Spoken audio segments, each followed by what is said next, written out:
So let's just take a closer look at the island of Cuba, still recovering from all those recent natural disasters.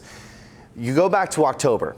On October 18th, that's kind of when it all started. Cuba suffered a nationwide blackout when its biggest power plant failed.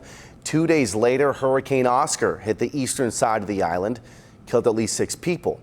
Then you fast forward to this week. On Wednesday, Hurricane Rafael ripped through western Cuba, bringing strong winds and knocking out power. And then today, the 6.8 earthquake shakes an already reeling country. And so to help make sense of all of this, we are joined live by Dr. Pat Abbott, a geologist at San Diego State University. Thank you, Pat, for joining us. Good to be here. Now, early reports from the Associated Press indicate that there was minimal damage and no deaths, which, sometimes no news is good news, but I imagine it's surprising news as well for a 6.8 quake. Well, I think that's the key word right there, surprising. Yeah. When you get an earthquake of that size, that close to population centers, usually you expect older buildings, you expect problems. And so far it looks like they're minimal compared to what one would anticipate. Especially considering the last 2 times we've experienced major quakes in our own state, bringing things closer to home. The Northridge quake in '94, that was, 130 miles away. You said you felt that here, and that was a 6.7.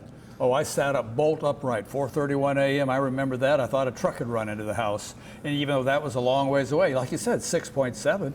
Then 5 years earlier there, 1989, up in the San Francisco Bay Area, Loma Prieta was a 6.9. Now, those both happened in the city, but here's a 6.8 right in the middle of those two, which is why I would have anticipated more rural homes and buildings to have actually suffered damage and to have some deaths. So in your expertise, is it where these quakes happened? Is it the tectonic plates and the movement of them specifically? Like, how can these events be so different?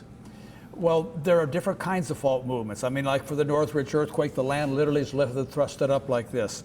For the one here today, it's like a fault moving one side past another, sending off seismic waves. So there are differences. The number of the magnitude doesn't tell you everything. It gives you an idea of how much energy is released, but not in what forms or exactly how it moves. And something I thought that was interesting that you pointed out, an hour before the 6.8 quake hit, they hit a 5.9 earthquake, and you thought maybe at that time that was going to be the big one. Turned out to be the foreshock. Yes. Why is it so hard to predict earthquakes? Is it even possible?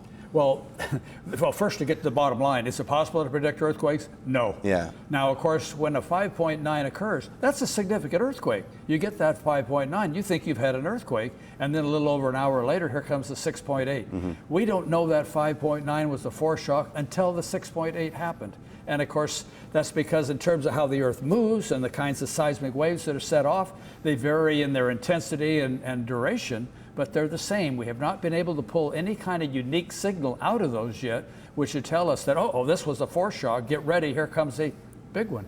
And because of that, hard to predict when it might happen here in San Diego next. The last one we had was late 1800s. Well, as a geologist, we're very good at predicting this, so we can tell you where it's going to occur, about how big it's going to be, but we can't even tell you what century it's going to be, even though we know where and how big it'll be.